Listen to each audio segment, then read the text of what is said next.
अब हम डिस्कस करते हैं अपवर्ड स्लोपिंग एग्रीगेट सप्लाई का। ये हमारी अपवर्ड स्लोपिंग एग्रीगेट सप्लाई का है। जो अपवर्ड स्लोपिंग एग्रीगेट सप्लाई का होती है वो हमेशा शॉर्ट रन में एग्जिस्ट करती है, ठीक है। तो इसलिए मैं यहाँ पे शॉर्ट रन एग्रीगेट सप्लाई का लिख रहा हूँ। हमेशा की तरह वर्टिकल एक्सिस पे प्राइस लेवल और हॉरिजॉन्टल एक्सिस पे रियल जीडीपी मेजर करते हैं, ठीक है।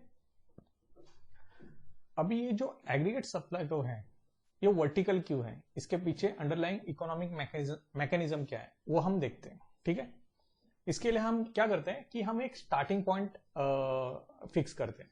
समझो economy is operating at full employment, economy is operating at full employment, ठीक है। मैं शॉर्ट फॉर्म में लिख रहा हूं, economy is operating at full employment. तो इसको मैं ग्राफ पे कैसे दिखाऊंगा, यहाँ पे एक मैं एग्रीगेट डिमांड का ऐड कर दूंगा। This is our aggregate demand कर 1 और ये हमारा एक्चुअल जीडीपी है which is also equal to full employment level of output, यानी कि पोटेंशियल जीडीपी प्रोड्यूस कर रही है ये economy, okay. And now for some reason aggregate demand increases, ठीक है। एग्रीगेट डिमांड इंक्रीज होती है and shift to the right. तो उसके पीछे कुछ भी रीजन हो सकता है। समझो सेंट्रल बैंक ने मनी सप्लाई इंक्रीज कर दी तो उससे क्या होगा, एग्रीगेट डिमांड इंक्रीज हो जाएगा, ठीक है। Now economy is operating at full employment and now suddenly aggregate demand has increase. इसका मतलब ये है कि इकोनॉमी में जितने भी फर्म्स है सारे फर्म्स के प्रोडक्ट की डिमांड इंक्रीज होगी, ठीक है। और उसके बाद all firms will increase their output, ठीक है। all firms will increase their output। और जैसे ही सारे के सारे फर्म्स अपना आउटपुट इंक्रीज करने जाती है they demand more input, firms demand more inputs जैसे कि रॉ मटेरियल, लेबर। लेकिन हमने क्या बोला था, economy is operating at full employment. इसका मतलब अगर फर्म्स को अपना आउटपुट इंक्रीज करना है तो उनको ज्यादा प्राइस देके इनपुट्स खरीदने पड़ेंगे क्योंकि there is a scarcity of inputs. As a result of that input prices increases,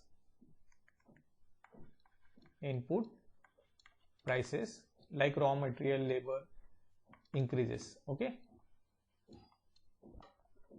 और ऑब्वियसली उसकी वजह से क्या होगा, cost of production will also increase, ठीक है। मैं ब्रीफली लिख रहा हूं, cost of production will increase.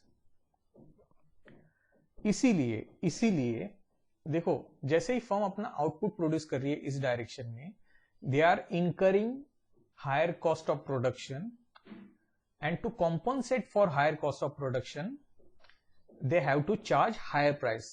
That's why firms are willing to supply more output only at higher prices, ठीक है। तो जैसे ही फर्म्स अपना आउटपुट इंक्रीज करने जा रहे हैं उनकी कॉस्ट बढ़ रही है, तो उस बढ़े हुए कॉस्ट को कॉम्पनसेट करने के लिए फर्म्स क्या करती है, ज्यादा प्राइस चार्ज करती है। और उसी की वजह से ये जो एग्रीगेट सप्लाई का है ये अपवर्ड स्लोपिंग है, समझ गए। और एक इंपॉर्टेंट चीज है, शॉर्ट रन में होता क्या है, इन शॉर्ट रन, दूसरा पेज यूज करता हूं मैं, इन short run increase in prices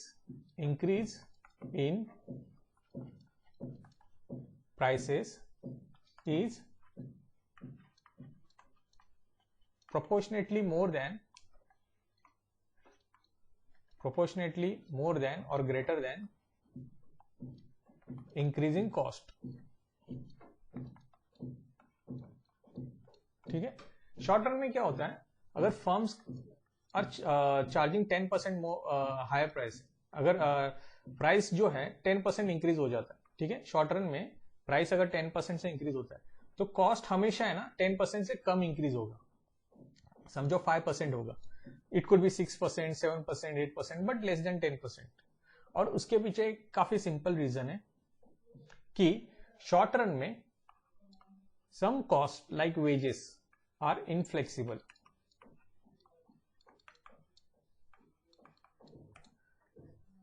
यहाँ पे वेजेस भी इंक्रीज हो सकते हैं शॉर्ट रन में, लेकिन बाय लेस देन 10%, यानी कि वेजेस सिर्फ बढ़ जाए, समझो 2-3% से बढ़ जाए, 2% से बढ़ जाए, लेकिन प्राइस 10% से बढ़ा है। इसका मतलब क्या है कि रियल वेजेस एक्चुअली डिक्रीज हुए, real wages has gone down in short run.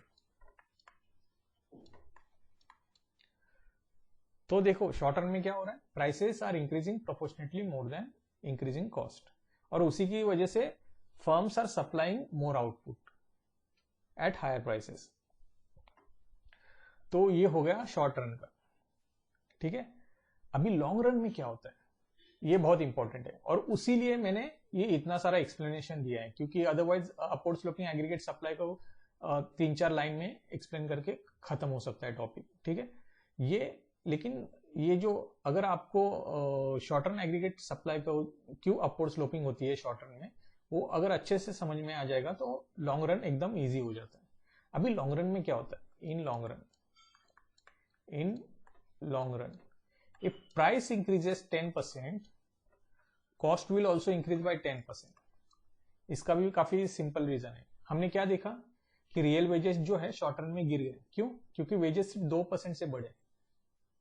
Long run में क्या होगा, लेबर को समझ में आ जाएगा कि रियल वेजेस जो है वो कम हुए हैं, दो nominal wages has increase, okay, nominal wages increase हुए हैं लेकिन रियल वेजेस कम हुए बिकॉज प्राइस इंक्रीज बहुत ज्यादा है, 10% का है।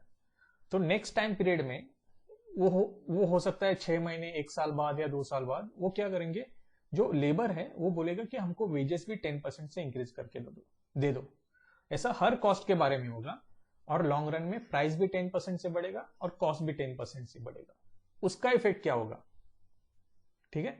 लॉन्ग रन में क्या हुआ है, प्राइस भी 10% से बढ़ा है, कॉस्ट भी 10% से बढ़ा है। अभी इसका इफेक्ट ग्राफ पे कैसे दिखाओगे आप? लॉन्ग रन में क्या होगा, ये जो शॉर्ट रन एग्रीगेट सप्लाई का है वो रिफ्लेक्ट करेगी इंक्रीज वेजेस को, और वो शिफ्ट हो जाएगी इस तरह से कुछ, ठीक है। तो शॉर्ट रन एग्रीगेट सप्लाई का जो है नेक्स्ट टाइम पीरियड की, समझो ये 2010 की है तो इसको बोलते हैं हम 2012, ठीक है। ये टाइम पीरियड में ऐसे ही रैंडमली चूज कर रहा हूं, ये काफी डिबेटेबल इशू है, लेकिन समझो ये 2 साल के बाद वेजेस पूरी तरह एडजस्ट हो गए, सारे के सारे कॉस्ट है ना एडजस्ट हो गए, तो उसका इफेक्ट क्या होगा, एग्रीगेट सप्लाई का पूरी तरह शिफ्ट हो जाएगी, और ये इंक्रीज कॉस्ट को रिफ्लेक्ट करेगी, और आउटपुट जो है फिर से यहां पे फुल एम्प्लॉयमेंट पे आ जाएगा, ठीक है। और लॉन्ग रन में जो एग्रीगेट सप्लाई का है वो वर्टिकल होगी, ठीक है। ये हमें मिल जाएगी एग्रीगेट सप्लाई का, लॉन्ग रन एग्रीगेट सप्लाई का। इसको मैं दूसरा कलर यूज करता हूं, ओके। ये हमारी लॉन्ग रन एग्रीगेट सप्लाई का है, इट इज वर्टिकल, क्योंकि लॉन्ग रन में अगर प्राइस 15% से बढ़ेंगे ना तो कॉस्ट भी 15% से बढ़ेगी, ठीक है।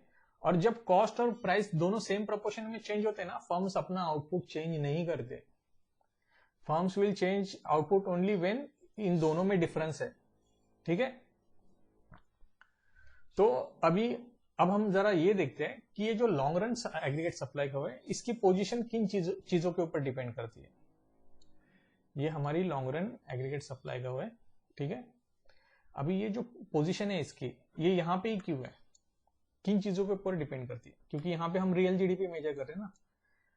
ये समझो यहाँ पे है $200 बिलियन के ऊपर, ये $250 बिलियन के ऊपर क्यों नहीं है, या $150 बिलियन के ऊपर क्यों नहीं है। उसके लिए एक रीजन है, ये जो पोजीशन है लॉन्ग रन एग्रीगेट सप्लाई की, ये डिपेंड करती है कि आपकी इकोनॉमी में कैपिटल कितना है, लेबर कितना है, बाकी रिसोर्सेस कितने, लेवल ऑफ टेक्नोलॉजी कितना है, आपका लेबर कितना स्किल है, एजुकेटेड है, ठीक है। इन सब चीजों के ऊपर डिपेंड करती है लॉन्ग रन एग्रीगेट सप्लाई की पोजीशन। और एक इंपॉर्टेंट बात, जब लॉन्ग रन एग्रीगेट सप्लाई को वर्टिकल होती है तो जब आप एग्रीगेट डिमांड इंक्रीज करते हो, समझो AD1 से दूसरा कलर यूज करता हूं मैं,